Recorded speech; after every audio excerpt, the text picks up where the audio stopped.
I've heard worse. I've said worse. But does that make Montrezl right about what he said? Absolutely not, right? But it's a competitive game. All right, he apologized. He manned up, and Luka accepted it. I feel like we need to move on.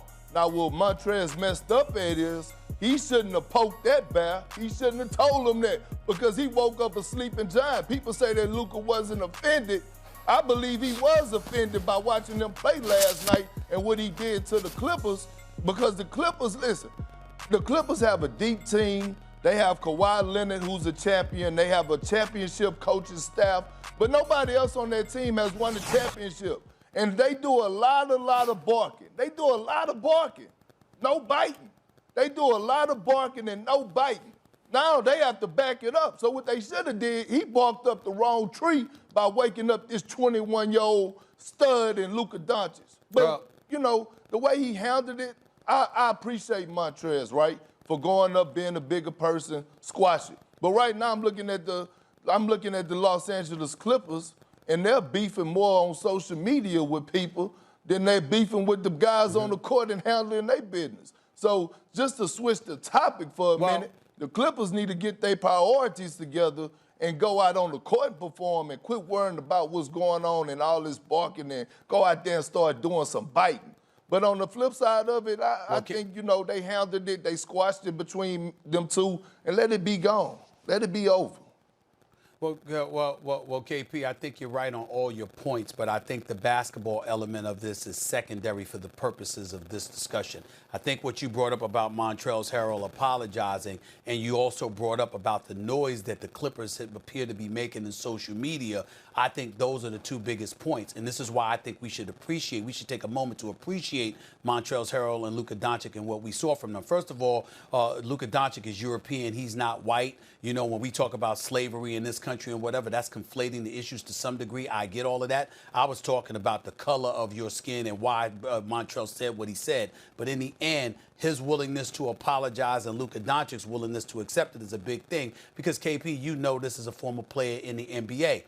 The guys, there are not everybody, not most, but there are far too many guys in professional sports that are mentally soft when it comes to absorbing criticism. They can't look it in on face value and think about what you say. They're listening to who reacts to it, what the reactions are to what people say, and they react off of that, heightening their level of sensitivity, and they respond and retaliate in a very immature fashion. And sometimes that leads to trouble. And so when we see guys that man up like Montrezl just did and embraces that apology the way Luka did and then move on their merry way, it's basically about how things should be between two men.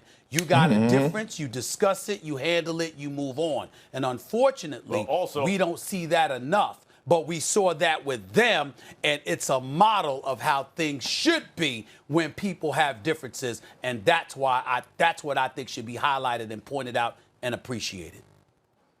No doubt about it, but the main problem with Montrezl is he lied. Like Luka gave him that work. If you say be a white boy to Luka, the B better mean bad. He's a bad a white boy because he gave apologized him that before the game, and then Max. won the game. But he apologized before the game. I get it. But he apologized before the game. I get it. But it's not like Luka hasn't been giving everyone work since he got in the league. There's not like the main problem with what Montrezl said was not the white boy part. The main problem was what preceded it. Number one, it's not true. And number two, them's fighting words. I mean, that's what it is. There were people who called the NBA and were asking, what are you going to do about what Montrezl Harrell said to Luka Doncic? Let me say something about that real quick. That's a serious issue. Hey, Perk, let me just say something about that real quick.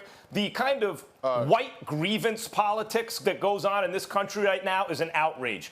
The fact that white people are and, you know, it's a generalization, but it works if you look at the way the country voted, for example, in the last general election, have this whole kind of grievance politics. White people in America have grievance politics? Think about how insane that is. So those people who are talking about the double standard, again, they're embarrassing themselves.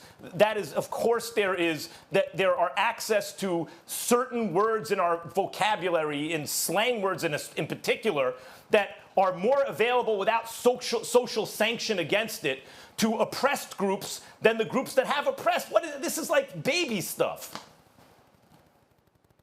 But look, to Montrezl's defense, right?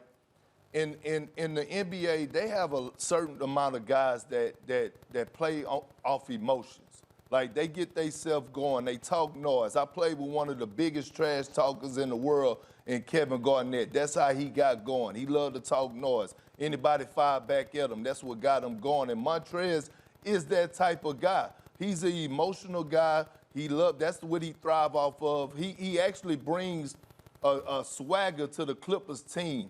He gives them that's the reason that we call them Rough Riders. He's the making up of that team and why they call them a Rough Riders. That's why you say that there's some dogs, Stephen A., because they have a guy like Montrezl. I'm not agreeing with what he's saying, but he's an emotional guy. He talk noise. That's how he get going. He apologized for what he said.